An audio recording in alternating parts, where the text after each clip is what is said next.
देवाची ये द्वारी कीर्तनाची वारी।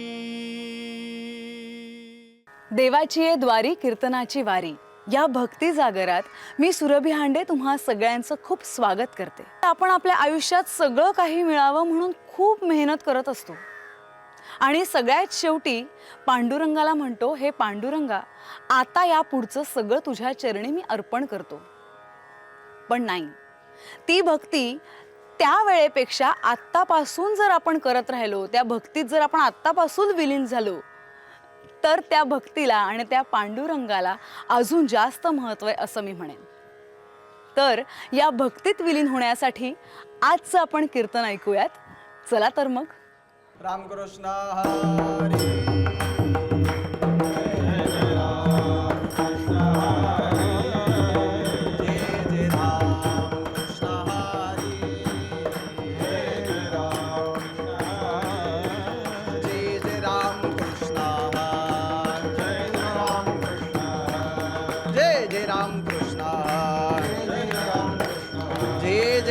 कृष्ण हरि राम, जय जय राम कृष्ण हरि राम, जय जय राम कृष्ण हरि राम, जय जय राम कृष्ण हरि राम राम, जय जय राम कृष्ण हरि राम, जय जय राम कृष्ण हरि राम, जय जय राम कृष्ण हरि राम।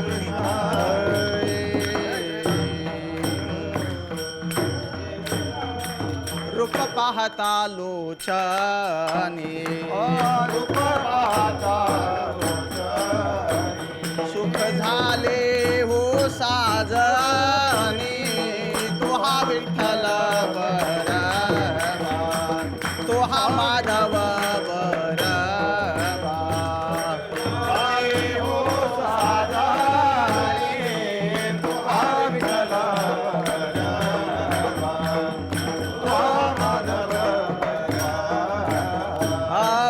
सुकृताची जोडी, बोला सुकृताची जोडी, म्हणून विठ्ठली आवडी, तो हा विठ्ठल बरवा, तो हा माधव बरवा,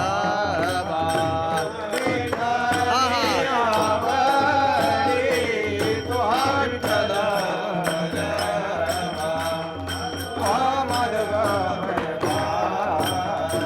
सुखाचे आगार, सर्व सुखाचे आगार,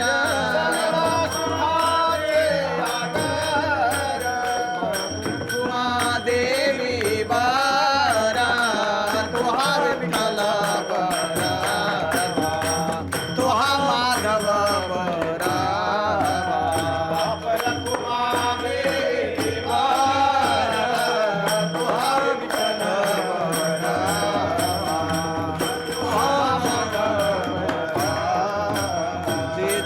कृष्ण हरि राम, जय जय राम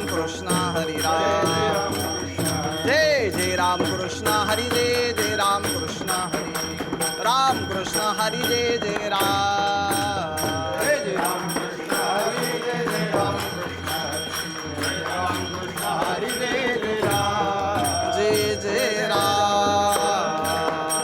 पिंड घारीने झडपिला,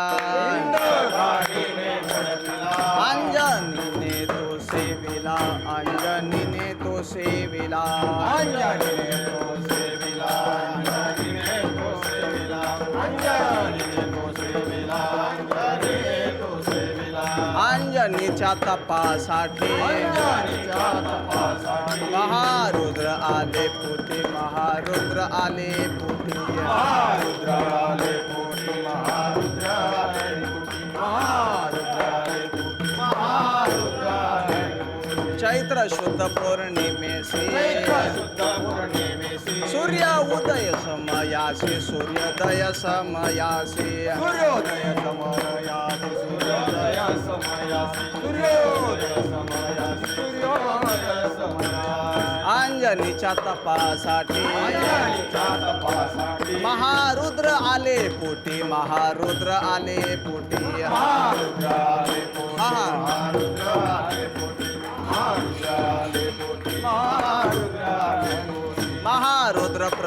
प्रगटले नामा म्हणे म्या वंदिले नामा म्हणे म्या वंदिले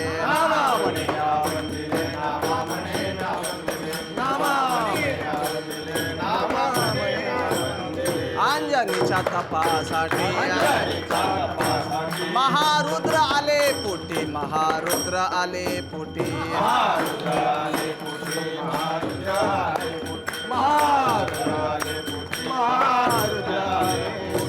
विठोबार खुमार हरी हरी विठोबार खुमार विठोबार खुमार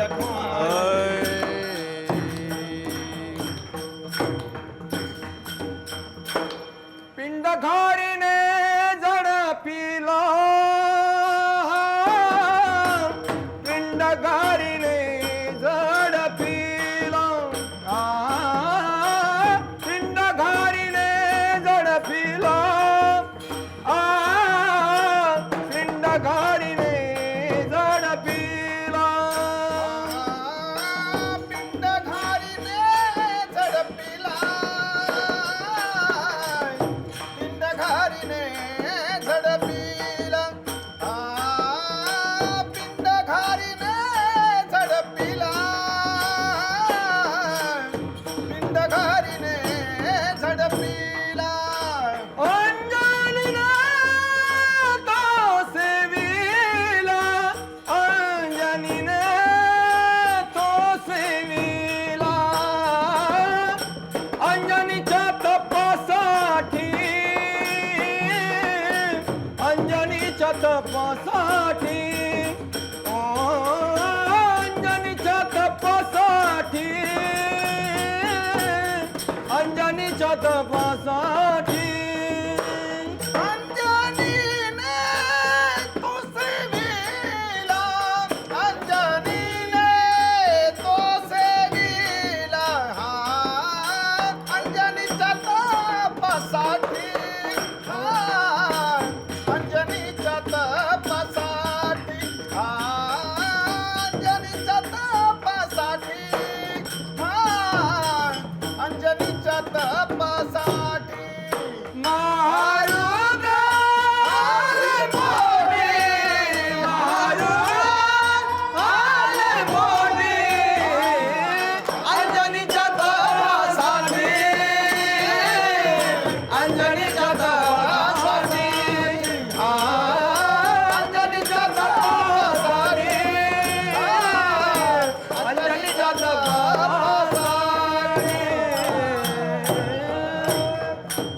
चला विठ्ठला विठ्ठला विठ्ठला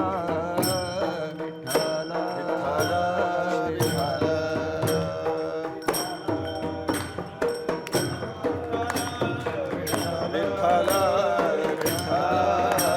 टाळी वाजवा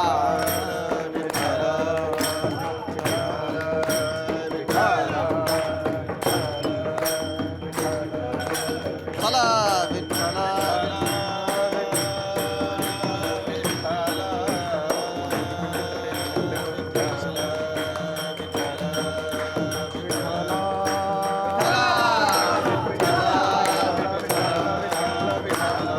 कुंडाली कवरदेव हरी विठ्ठल श्री ज्ञानदेव पंढरीनाथ भगवान आपले ज्ञानेश्वर भगवान चला विठ्ठला विठ्ठला पिंड घारीने झडपिला अंजनीने तो सेविला अंजनीच्या तपासाठी महारुद्र अलिपुटी पांडुरंगा करू प्रथम नमन तो सरे चरण संताचे या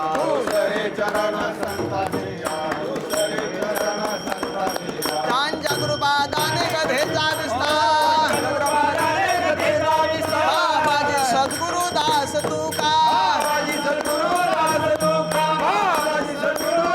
गंगा गुरु प्रथम नमन दुसरे चरण संताचे त्यांच्या कृपादाने कधीचा विस्तार बाबाजी सद्गुरु दास तुका जय यांची केली आसमण वय सगळे विद्यांच्या अधिकरण तेच बंधुसरे चरण श्री गुरूंचे ते नमस्कारो आता शरण शरण हनुमंता तुम्हा आलो रामदूता तुम्हा आलो रामदूता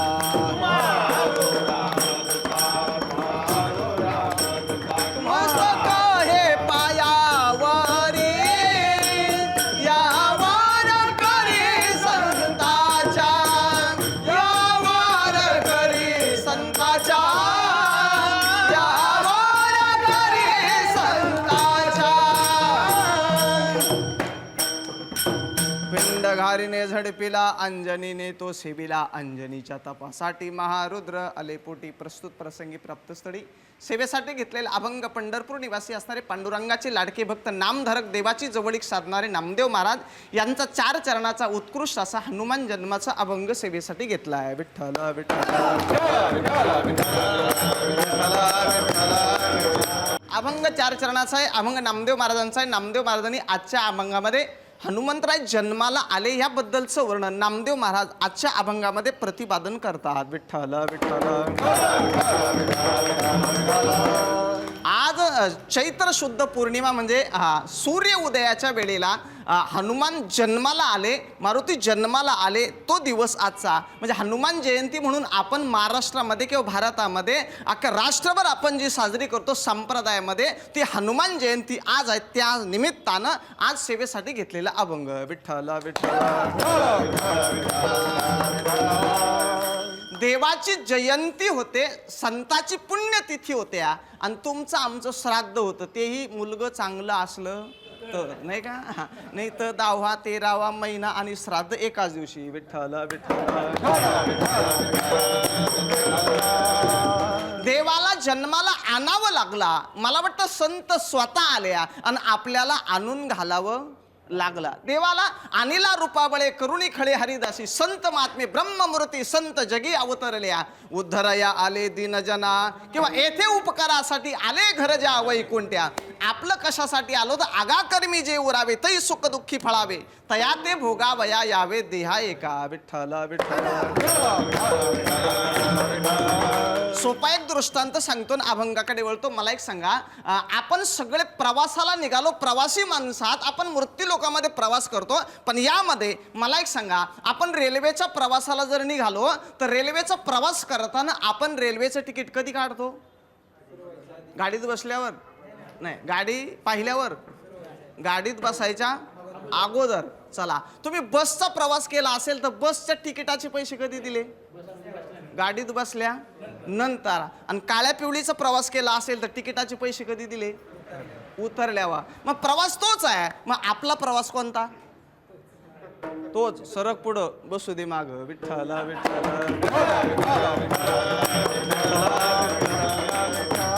जाऊ द्या, वेगळा विषय मांडण्यापेक्षा मला एकच सांगायचं की हनुमंतराय जन्माला आले याचं कारण वारकरी संप्रदायामध्ये मला वाटतं एक प्रकरण आहे नाही का. देव जन्माला का आले ह्याहीपेक्षा हनुमंतराय जन्माला येण्याचं कारण काय किंवा हनुमान कसे जन्माला आले याच तो बोलतो. विठ्ठल विठ्ठल अयोध्येचा राजा दशरथ राजा मला वाटतं एक दिवस झोपला आणि त्याला स्वप्न पडला. स्वप्नामध्ये 3 निरपराध जीवांची हत्या घडली. वशिष्ठाला विचारलं काय करू? वशिष्ठानं सांगितलं जंगलात जा आणि 3 निरपराध जीवांची हत्या करा. म्हणून शिकारीसाठी राजा निघाला, पण एकही स्वापद मिळाला नाही. श्रावण बाळ स्वतःच्या माता पित्याला घेऊन निघाला होता तीर्थयात्रेला, पण झऱ्यावर पाणी आणण्यासाठी गेला. बुडबुड आवाज आला. आवाज दिशेने बाण मारला, श्रावणाच्या छातीत लागला.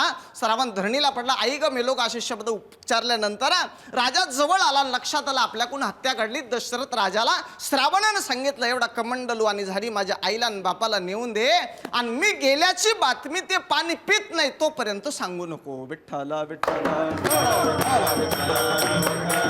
राजा कमंडलू झारी घेऊन गेला. आईच्या हातात दिला. आईने विचारला बाळा वेळ लागला रे, कारण बोलला तर राजाचा आवाज ओळखला जाईल. राजानं बोलला नाही. आम्ही तुला त्रास देतोय म्हणून बोलत नाही का? फार तकलीफ होत असेल तर पाठीमागं चाल, पण बोल ना का वेळ लागला? तुला हिंसा प्राण्यानं काही आडवा झाला का? काही हत्या झाली का? काही त्रास झाला का? सांग ना का वेळ लागला? पण राजा बोलत नव्हता. शेवटी आईच्या मुखातून शब्द निघाले, बाळा तू जोपर्यंत बोलत नाही तोपर्यंत आम्ही पाणी पिणार नाही. दशरथ राजाच्या लक्षात आलं आपल्या बोलण्यानं जर हे पाणी पिणार असेल तर मला वाटतं आपण बोलायला हरकत नाही. मी तुमचा श्रावण नाही कथा सांगितली, माझ्याकडून बागला हत्या लागला आणि आईने सांगितलं राजा अरे तुझं नाव ऐकून होतो, तुझी कीर्ती ऐकून होतो, पण मला वाटतं जसं नाव आणि कीर्ती तसा तू नाही. एकुलता एक बाळ आमच्यापासून हिरावून घेतला ना तर जा म्हटले, ज्या दिशेने आमचा बाळ गेला त्या दिशेने आम्ही जातो, पण तुलाही पुत्र वियोगानं मरावं लागेल. विठ्ठल विठ्ठल. शाप मिळाला होता राजाला, एकही मुलगं नव्हतं तेव्हा. राजाला मनात एक आनंद झाला, अरे पुत्र वियोगाने जर आपण मरणार आहे तर आपल्याला मुलं होणार आहे. एका गोष्टीनं दुःखही झाला, पण राजानं अंतविधी उरकला. ब्रह्महत्येचं पातक जाण्यासाठी राजानं मोठा यज्ञ केला. जिथं ब्रह्महत्या घडते तिथं पर्जन्य पाऊस पडत नाही. मला वाटतं दैत्यगुरु शुक्राचार्य लावून धरला होता, म्हणून देव दानवांचं युद्ध झाला. या युद्धामध्ये दशरथ राजाला मदतीसाठी बोलवलं. राजानं रथ जुंपला आणि युद्धाला निघाले. कैकई दशरथ राजाबरोबर युद्धासाठी निघाली. या राजानं रथ उभा केला. मी काही गेटापिंड्या समुद्र चौपाटी फिरायला नाही निघालो. म्हटलं मग मी कुठे चाललो? युद्धाला चला. युद्धाला शास्त्र नियम असा आहे, पत्नीला घेऊन जाणं यथा योग्य नाही.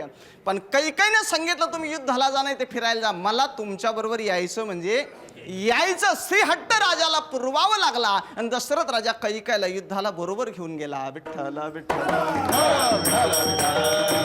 अरे युद्ध चालू झालं, एक बाजू पडली, चाक तुटला, आक मोडलं. मला वाटतं राजा खजील झाला. कैकेयी खाली उतरली, स्वतःच्या बाहुबलावर रथ उचलून धरला, पात्यातून बाण काढला, राजाला फुरण आला आणि राजा विजयी झाला. देवाने पुष्पवृष्टी केली. म्हटले दशरथ राजामुळे आपल्याला विजय मिळाला. पण काही देवांनी शंका खाल्ल्या, दशरथ राजामुळे विजय आपल्याला मिळाला, पण दशरथ राजा विजयी झाला कोणामुळे? कैकेयीमुळे. कैकेयी पतिव्रता होती, धर्मनिष्ठा होती, पतीशी निगडीत होती. जे कैकेयीने केलं ना ते अजून कुण्या कैकेयीनं केलं नाही. पण तरी उभ्या महाराष्ट्रामध्ये कुण्या स्त्रीचं, कुण्या बाईचं, कुण्या मुलीचं नाव मला कैकेयी सापडत नाही. विठ्ठल विठ्ठल. त्याचं कारण मी कधी आलो तर सांगेल. चला जाऊ द्या. त्यावेळेस राजानं कैकेयीला सांगेल, तिनं सांगितलं वेळ येईल तेव्हा मागेल. राजा विजयी झाला पण निघाला परत, आणि परत निघाल्यानंतर राजा नाराज होता. मला एक सांगा, विजय प्राप्त झाल्यावर माणसाला आनंद व्हायला पाहिजे का दुःख? आनंद व्हायला पाहिजे. विठ्ठल विठ्ठल. अरे राजा विजयी झाला पण पोटी संततीने म्हणून खंत व्यक्त केली, अरे पुत्रहीन राज्य सर्व दुःखाय कल्पते. काका मला सांगा, ज्याला मुलं नाही ती माणसं सुखी का दुःखी? तुम्हाला विचारतो मी, ज्याला मुलं नाही ती सुखी का दुःखी? दुःखी आहे. आणि ज्याला 2-4 आहे ती? तुम्ही विचार करा. विठ्ठल चला मग सांगितलं, एक विभांडक ऋषीचा मुलगा शृंग ऋषी, त्याच्या हातून जर पुत्र कामेष्टी नावाचा यज्ञ केला राजा तर तुला पोटी संतान होईल. सांगितला, अरे शृंग ऋषी अयोध्येत आणायचे. मग अयोध्येत येशील कसे? म्हटलं एक करा, शांतन नावाच्या राजाची कन्या, दशरथाला मुलं नव्हती म्हणून दशरथ राजानं मांडीवर शांता नावाची मुलगी दत्तक म्हणून घेतली होती. ती शांता नावाची कन्या शृंगाला द्या आणि तिच्या बरोबर त्याचा विवाह करा, तो अयोध्या सोडणार नाही. विठ्ठल विठ्ठल. अरे मग अयोध्येत येईल कसा हा विचार केला तर सांगितलं, अप्सरेच्या साह्यानं त्याला अयोध्येत भुलून आणा. देवगणा हाती अनविलास, देवगणा हाती अनविलास, देवगणा हाती अनविलास, देवगणा हाती अनविलास. यज्ञ तो प्रसंगे आरंभेला, यज्ञ तो प्रसंगे आरंभेला, यज्ञ तो प्रसंगे आरंभेला. अरे यज्ञाला ज्यावेळेस सुरुवात गेले त्यावेळेस मला वाटतं त्याला पुरोहित म्हणून नेमला, पण शृंग ऋषीच्या पित्याला राग आला. अरे विभांडका क्रोध आले अशी भारी, अयोध्या भितरी वेगी आला. राग आला आपल्या मुलाला अयोध्येत नेलं म्हणून. अयोध्येत विभांडक ऋषी आल्यामुळे दशरथ राजा सामोरा गेला. दशरथ राजा सामोरा जाऊन अतिप्रीती करून सभे माझी आला. सभेमध्ये आणल्यानंतर मुलेला सुनेला पाहिल्यानंतर मला वाटतं विभांडक ऋषीचा आनंद गंगाघात मावेना. पुत्र स्नुषा दोन्ही देखता नयनी. अरे मुलेला सुनेला पाहिल्यावर आनंदला मनी नामा म्हणे, सगळीकडे आनंद आनंद चालू झाला. आणि यज्ञाला जेव्हा सुरुवात झाली ना त्या सगळे ऋषी एकत्र आले आणि मंत्राचा कल्लोळ करताती. मंत्राला सुरुवात केली. वशिष्ठाला सांगितलं, यज्ञ सुरुवात झाला. आणि यज्ञाला सुरुवात झाल्यानंतर यज्ञ प्रसन्न झाला.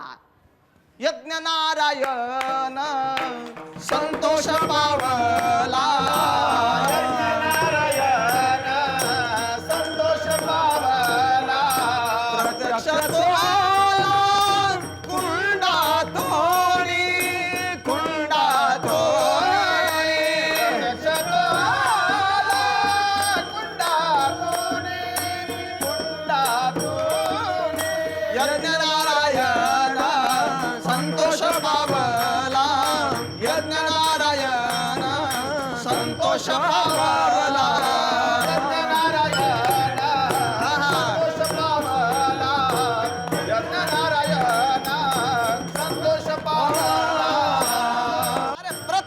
तो आला कुंडातून, अग्नी प्रसन्न झाला, वरती आला, एक पायस पात्र घेतला, शृंगाच्या हातात दिला. शृंग ऋषीने मला वाटतं वशिष्ठाच्या हातात दिला आणि सांगितलं, अरे विलंब करता विघ्न ओढवेल, नाही का, विलंब करू नका. वशिष्ठानं 3 भाग केले आणि 3 भाग केल्यानंतर तेवढ्यामध्ये काय झालं माहितीये का, प्रथम तो भाग कौसल्येशी दिला, तिने क्रोध आला कनिष्ठेशी. पहिला भाग कौशल्य दिला, पण मला वाटतं कैकई नाराज झाली, कैकई रुसली गेली आणि खाली मान घातली. तेवढ्यामध्ये क्रोध कैकईला आल्यामुळे काय झालं माहितीये का, येताची क्रोध विघ्न ओढवेल, आकाश मार्गानं घार आली आणि तो कैकईचा पायस पात्राचा जो पिंड होता ना, तो मला वाटतं उचलला आणि घार त्या पिंडाला घेऊन गेली. अभंगाचं पहिलं चरण. पिंड गारीने झडपिला, पिंड गारीने झडपिला,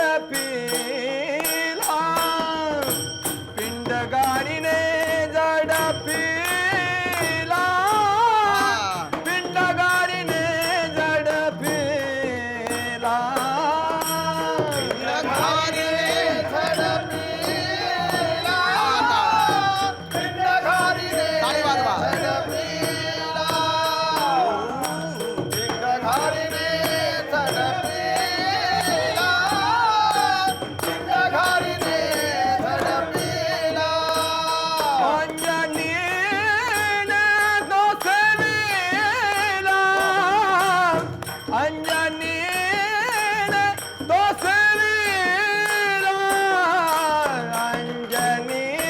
तपासाठी, अंजनीच्या तपासाठी, अंजनीच्या तपासाठी, अंजनीच्या तपासाठी. अरे ज्या वेळेस मारतो तो पिंड घारीने उचलला गेला आणि आकाश मार्गाने निघाली गार, पिंड घारीने झडपिला. इकडे वशिष्ठानं पुन्हा एक विचार केला. राजा दशरथानं मला वाटतं पुन्हा अर्धा भाग तयार केला आणि कौशल्यला दिला. आता पुढे कथा नाही, पण मला वाटतं पिंड घारीने नेलेला पिंडाचा मला वाटतं काय झालं माहिती का, ऋषमुख पर्वत अंजनी तप करिया. ऋषमुख पर्वतावर अंजनी माता तप करत होत्या आणि तपाची अंते शिव झाला प्रसन्न. मागे वरदान काय इच्छा, मागे वरदान काय देया, मागे वरदान काय देता, तपाची अंते शिव झाला प्रसन्न, अंती शिव झाला प्रसन्न, तपाची अंते शिव झाला प्रसन्न, तपाची अंती शिव झाला प्रसन्न. मागे वरदान काय इच्छा, मागे वरदान काय इच्छा, मागे वरदान काय इच्छा. अरे ऋषमुख पर्वतावर अंजनी माता तप करत होती ना, त्यावेळेस काय भगवान परमात्म्याचं भगवान शिवाची आराधना करत असताना अरे तपाची अंती शिव झाला प्रसन्न, मागे वरदान काय इच्छा. ज्यावेळेस काय इच्छा म्हटल्यानंतर त्या अंजनी मातेनं त्या भगवान परमात्म्याकडे मागितला, अरे एरी म्हणे तुझ भाव ऐसा पुत्र, अरे तुझ्यासारखा प्रतापी काय गुणी ज्ञानी उत्तम पवित्र असा पुत्र मला निर्माण व्हावा, जन्माला यावा अशी अपेक्षा अंजनी मातेनं प्रकट केली ना. त्यावेळेस भगवान शिवानं सांगितलं, ऋषमुख पर्वतावर ज्यावेळेस तू तपश्चर्या करत बसेल ना, त्यास वायू देव येऊन देईल प्रसाद. तुझ्या हातामध्ये जो प्रसाद देईल ना, तो प्राशन करा. मग घारीचा जो पिंड होता तो वायूने घारीच्या पायातून आसडून घेतला, अंजनी मातेच्या उंजळीत टाकला, अंजनीने तो सेविला. अंजनीने तो प्राशन केला, ती तपश्चर्या फळाला आली आणि त्या अंजनीच्या तपासाठी महारुद्रानं जन्म अवतार धारण अंजनीच्या पोटी घेतला. अभंगाचं दुसरं चरण. अंजनीच्या तपासाठी, अंजनीच्या तपासाठी, अंजनीच्या तपासाठी, अंजनीच्या तपासाठी,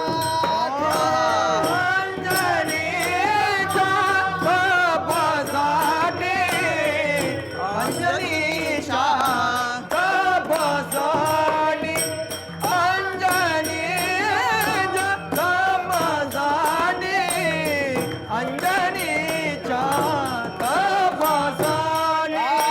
महारुद्र आले पोटी,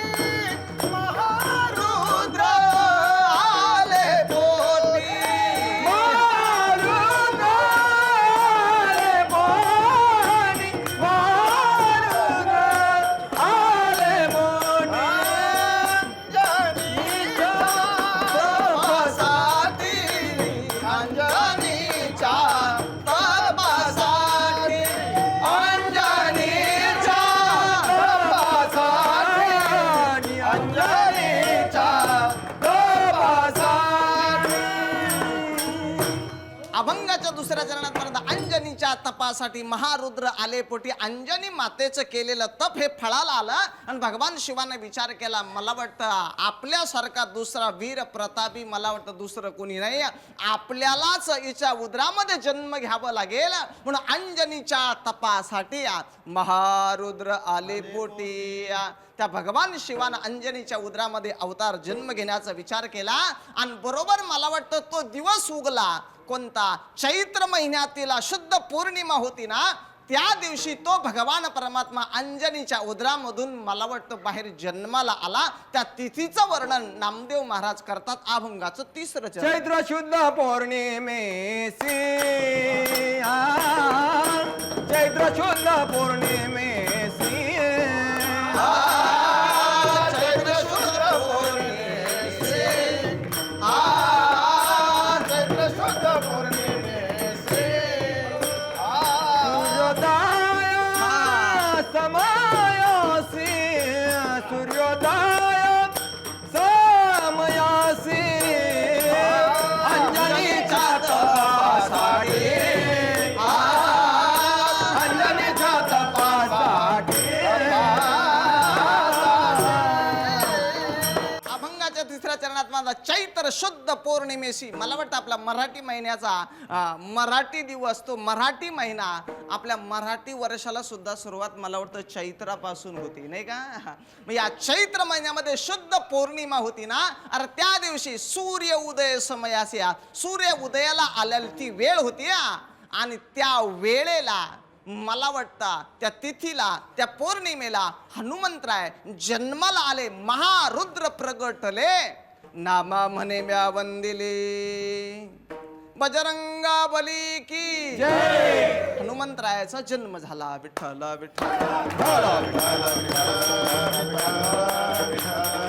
9 मास होता ती झाली ती प्रसूत दिव्य वायू सूत प्रगटाला दिव्य वायू सूत प्रगटाला दिव्य वायू सूत प्रगटाला दिव्य वायू सूत.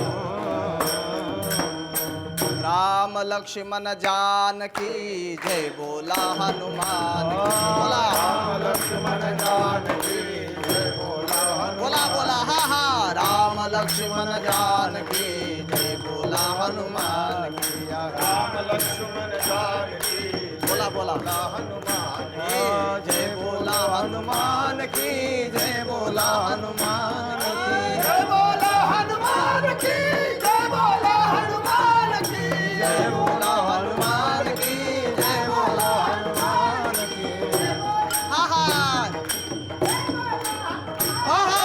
राम लक्ष्मण जानकी जय बोलो हनुमान की जय बोलो हनुमान राम लक्ष्मण जानकी जय बोलो हनुमान राम लक्ष्मण जानकी जय बोलो हनुमान की राम लक्ष्मण जानकी जय बोलो हनुमान की राम लक्ष्मण जानकी जय बोलो हनुमान की पवन पुत्र हनुमान की महारुद्र असे जन्माला आले. नामदेव महाराज वंदन करतात आणि जन्माला आल्याबरोबर या हनुमंतानं मला वाटतं सूर्याला धरण्यासाठी निघाल्या. काहीतरी भूक लागली, खाण्याचं फळ आहे म्हणून धरण्यासाठी गेले, पण तिथेही मला वाटतं कथा बऱ्याच आहे. मला वाटतं पुन्हा धरल्यानंतर इंद्रानं हनुवटीवर वज्र मारलं म्हणूनही त्याला हनुमान म्हणतात. चला तिथूनही सगळे देव एकत्र आले, वरदान दिलं आणि पुन्हा तो पवन पुत्र तो हनुमान तो मारुती घेतला आणि अंजनीच्या जवळ आणून दिला. विठ्ठल विठ्ठल अखंड ब्रह्मचर्य तो पत्करणारे चिरंजीव असणारे मला वाटतं देवांमध्ये संतांमध्ये सगळ्यांमध्ये आणि एवढंच नाही भक्तीमध्ये सुद्धा श्रेष्ठ असणारे हनुमंतराय. आणि आमच्या संतांना सुद्धा मला वाटतं या हनुमंताला भक्तीच्या वाटा विचारल्या. काय भक्तीच्या त्या वाटा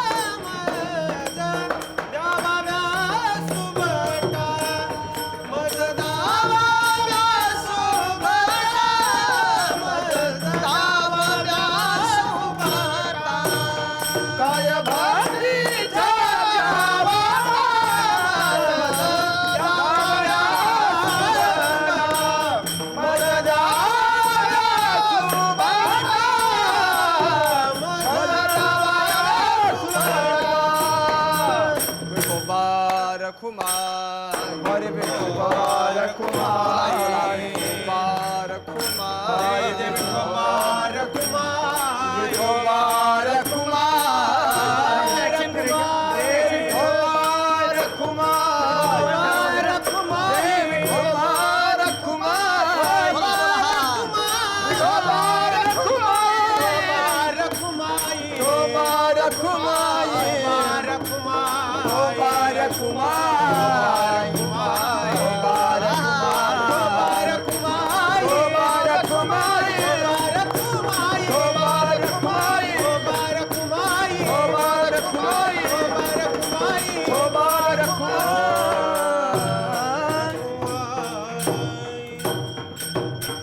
तुकोबरायांनी सुद्धा भक्तीच्या वाटा हनुमंताला विचारल्या. तुकोबराय म्हणतात, हनुमंत महाबळी रावणाची दाढी जाळी तया माझा नमस्कार वारंवार निरंतर करोनी उड्डाण केले लंकेचे शोधन.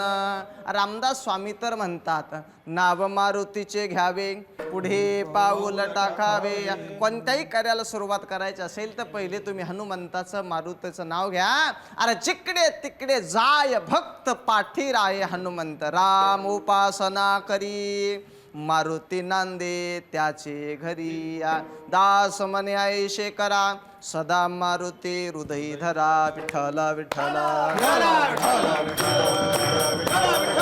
भगवान शिवानं प्रभूची सेवा करावी या म्हणून एकदम हलक्या हलक्या युनी पत्करली. अरे मला वाटतं हनुमंताला कुठं बंगला बांधावा लागला नाही. हनुमंताला मला वाटतं कुठं एवढी सेवा केली पण प्रभू रामचंद्र कधीच म्हटले नाही, हनुमंता हे 5,000 रुपये घे आणि 3 पीस शिवून आण तुला, नाही का. अरे काय म्हटलं, किती एवढी अखंड सेवा केली पण कधीच नाही बंगला नाही, अन्न नाही, वस्त्र नाही, निवारा याचा सुद्धा भार प्रभूवर पडू दिला नाही. अरे एवढंच नाही, शूरा निधीरा एकदम शूर आहे, वीर आहे, धीर आहे. स्वामी काजी पैसा दरा. अरे स्वामीच्या कार्याशी तत्पर असणारा एवढाच एक भक्त आहे, त्याचं नाव बजरंगबली, त्याचं नाव हनुमंत आहे. अरे आतापर्यंत ज्यांनी ज्यांनी सेवा केली मला वाटतं विना मोबदल्याची सेवा कुणीच करत नाही. विठ्ठल विठ्ठल. अरे ज्यावेळेस एकच उदाहरण सांगतो आणि थांबतो. ज्यावेळेस लक्ष्मणाला मेघनाथाची शक्ती लागली त्या सुशन नावाच्या वैद्यानं सांगितलं द्रोणागिरीवरची जर वल्ली आणली ना तर म्हटले लक्ष्मण काय होईल, उठेल. त्यावेळेस विचार केला आणि ते द्रोणागिरी वल्ली आणायचं काम मला वाटतं प्रभू रामचंद्राने विचार केला कोण करेल, तर हनुमंताकडे नजर गेली प्रभू रामाची आणि जवळ आले. पण सुशन नावाच्या वैद्यानं सांगितलं प्रभू तुम्ही द्रोणागिरीवरची वल्ली आणाल पण नियम असा आहे दिवस उगण्याच्या आत आली पाहिजे तर लक्ष्मण उठेल. बरं प्रभू रामानं हनुमंताकडे बघितलं आणि सांगितलं हनुमंता नियम असा आहे 8 अशी आहे, अरे तू आणशील पण आणताना दिवस उगण्याच्या आत आला पाहिजे. बरं त्यास हनुमंतानं सांगितले प्रभू अहो काळजी करू नका, घाबरू नका, मी येत नाही ना तोपर्यंत दिवस उगवत नाही. काय काय सांगायचं होतं, दिवस उगण्याच्या आतच येईल असं न म्हणता मी येत नाही तोपर्यंत दिवस उगणार नाही, याला स्वामी निष्ठा म्हणतात. विठ्ठल विठ्ठल.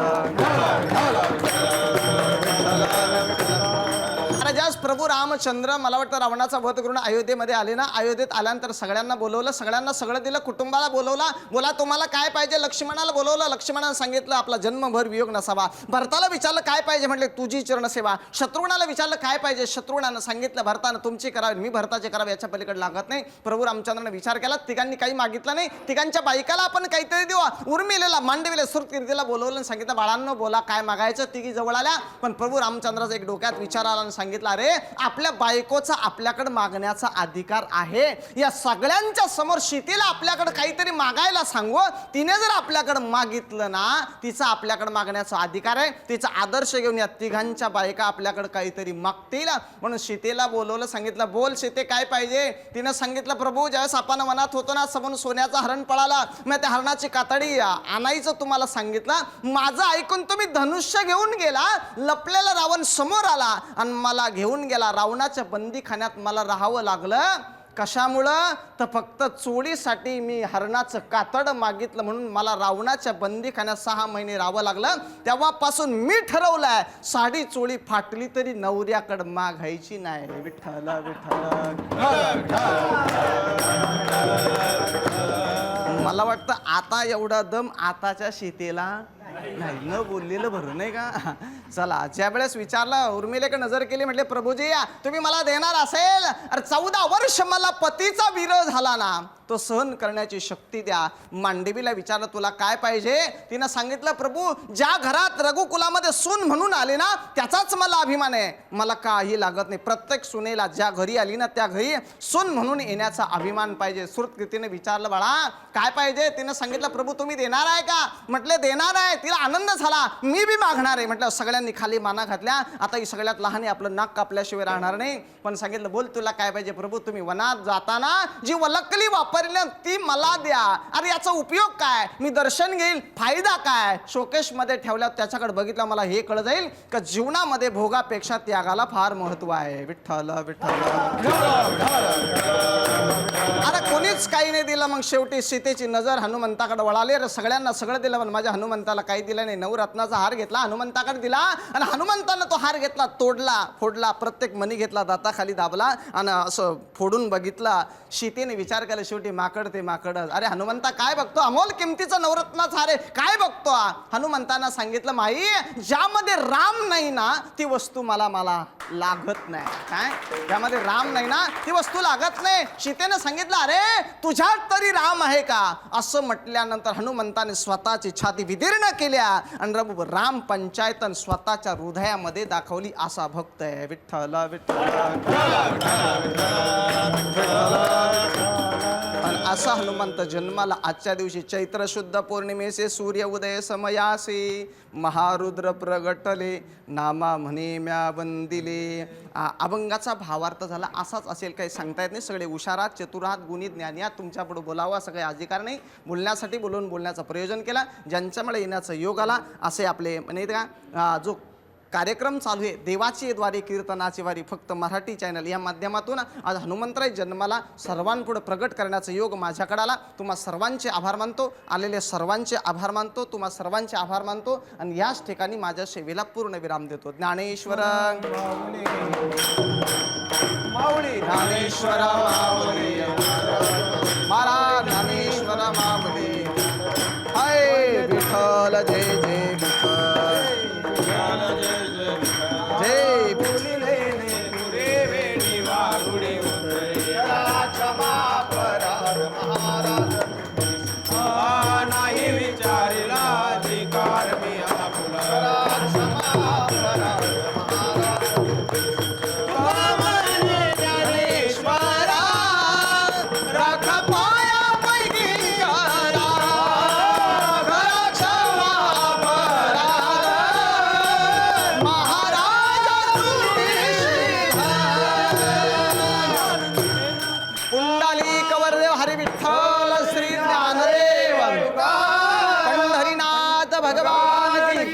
ज्ञानेश्वर भगवान जगद्गुरु तुकाराम महाराज पवन सूत हनुमान